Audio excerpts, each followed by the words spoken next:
তিস্তা, শেখ হাসিনা, নাকি 1971 সালে বাংলাদেশের পাশে দাঁড়ানো? ঠিক কেন ভারত বাংলাদেশি নাগরিকদের কাছে ভিলেন হয়ে গিয়েছে?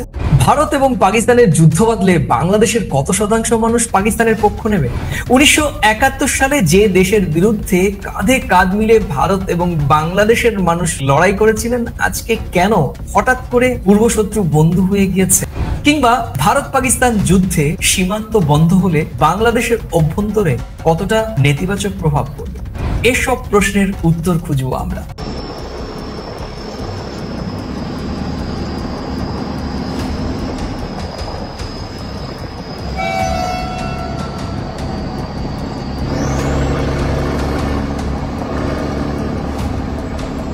পাঁচ থেকে 10 লক্ষ টাকার বিনিময়ে মামলা থেকে নাম বাদ দেওয়ার বাণিজ্য চুক্তির অভিযোগ উঠেছে এনসিপি নেত্রী হাফসা জাহানের বিরুদ্ধে। ভাইরাল হয়েছে এমন কল রেকর্ড। এছাড়া সাবেক এমপি বাহার কন্যা সুচির স্বামী রনিকে বাঁচাতেও এই নেত্রীর তৎপরতা চলছে বলে অভিযোগ পাওয়া গেছে।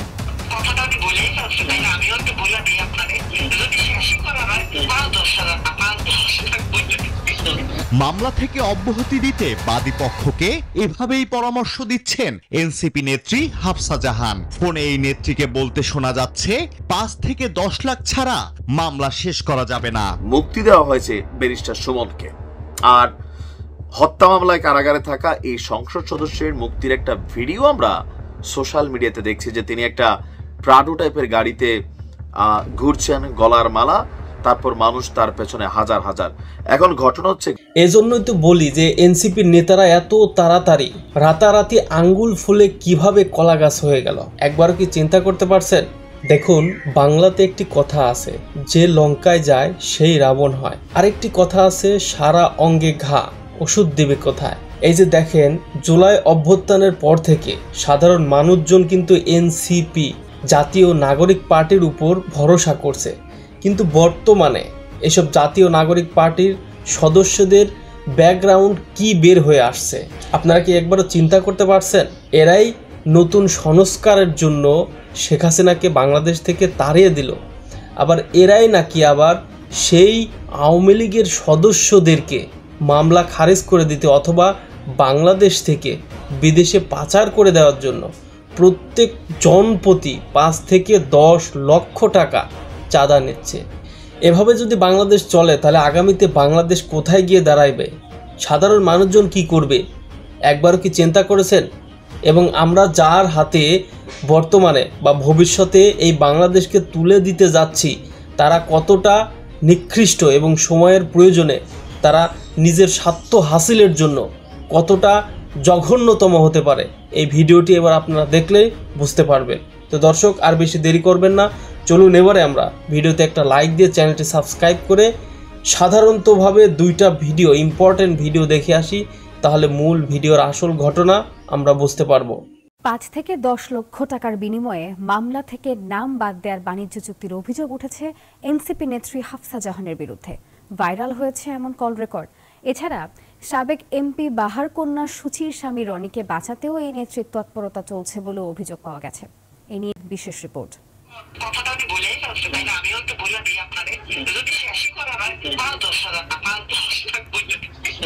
মামলা থেকে অব্যাহতি দিতে বাদী পক্ষকে এভাবেই পরামর্শ দিচ্ছেন এনসিপি নেত্রী হাফসা জাহান। ফোনে এই নেত্রীকে বলতে শোনা যাচ্ছে 5 থেকে 10 লাখ ছাড়া মামলা শেষ করা যাবে না।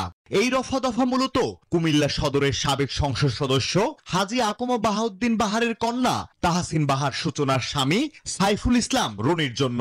5 আগস্টের পর তার বিরুদ্ধে বেশ কিছু মামলা দায়ের হয়েছে, তিনি এখন পলাতক। 5 আগস্টের পর হঠাৎ কেন্দ্রীয় এনসিপি নেত্রী বনে যান হাফসা জাহান। তার বিরুদ্ধে অভিযোগ রয়েছে চাঁদাবাজিরও। কয়েকদিন আগে ঘুরে এসেছেন চীন থেকে। এসব অভিযোগের বিষয়ে জানতে চাইলে অভিযোগ অস্বীকার করেন এনসিপি নেত্রী হাফসা। কলকাতায় ওরা পলাতক থেকে যদি ষড়যন্ত্র করে, সেই ষড়যন্ত্রের অংশীদার তো আমরা হব না, তাই না? একটা পলাতক মানুষ, তার স্টেটমেন্টের উপর তো অবশ্যই কিছু ডিপেন্ড করে না। স্ক্রিনশটে দেখা যায় মেসেঞ্জারে রনির সাথে এনসিপি নেত্রী হাফসার 2 দফায় 56 মিনিট ও 31 মিনিট কথা হয়েছে।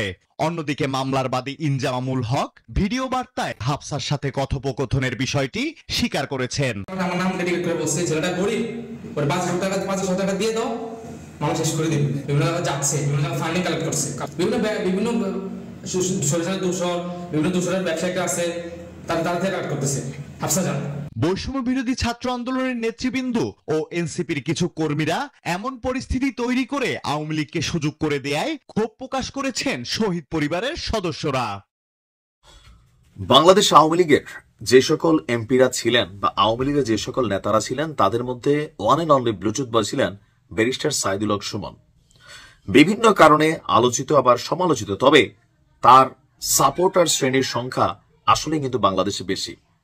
দলমত নির্বিশেষে ব্যারিস্টার সুমন বাংলাদেশের মানুষের কাছে জনপ্রিয়তা পেয়েছিলেন, তবে পলিটিক্যাল অনেক বক্তব্যে, বিশেষ করে জুলাই আগস্ট অভ্যুত্থানের শেষ দিকে এসে ওনার বেশ কিছু বক্তব্যের কারণে তিনি কিন্তু ফেঁসে গেছেন। আর এরপর একটা মামলাতে তাকে গ্রেপ্তার করা হয়েছে, তিনি জেল খাটছিলেন। কিন্তু আজকে বাংলাদেশের বেশ কয়েকটা নিউজ পোর্টালে, ইউটিউবে, টিকটকে এই মুহূর্তে লেটেস্ট আপডেট একটা নিউজ হচ্ছে যে আমাদের সেনা প্রধান জেনারেল ওয়াকারুজ্জামানের সরাসরি নির্দেশে মুক্তি দেওয়া হয়েছে ব্যারিস্টার সুমনকে।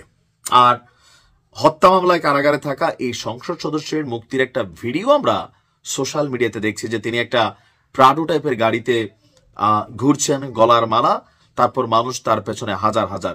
এখন ঘটনা হচ্ছে, ঘটনাটা সত্য নাকি মিথ্যা, যে আমাদের সেনাপ্রধান কি এমন নির্দেশনা দিয়েছেন, অথবা সেনাপ্রধান যদি নির্দেশনা দিয়েও থাকেন ব্যারিস্টার সুমন কি এভাবে বের হওয়ার সুযোগ আছে? এতটুকুতে আপনাদের বোঝার উচিত যে বিষয়টা গুজব, 100% গুজব। কেন গুজব?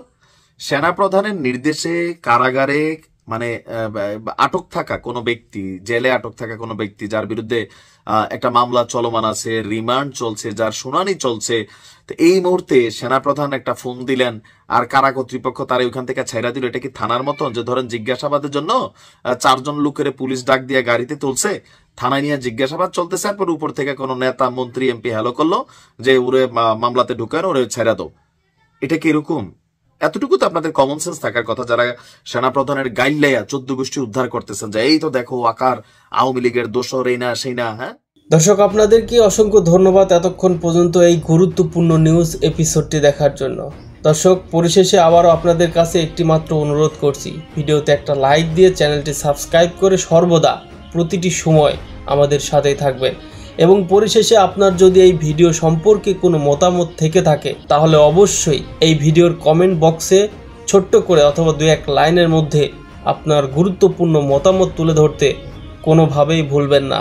সেই সাথে একটি মাত্র আপনাদের কাছে প্রশ্ন করছি, সেটা হচ্ছে আগামী ডিসেম্বরে নির্বাচনে আপনি কাকে ভোট দিতে যাচ্ছেন? অবশ্যই আপনার মন্তব্য 2-1 লাইনের মধ্যে কমেন্ট বক্সে আবারও লিখে যাবেন। সে সাথে সবাই ভালো থাকবেন, সুস্থ থাকবেন এবং সর্বদা আপনার পরিবারের খেয়াল রাখবেন। আল্লাহ হাফেজ।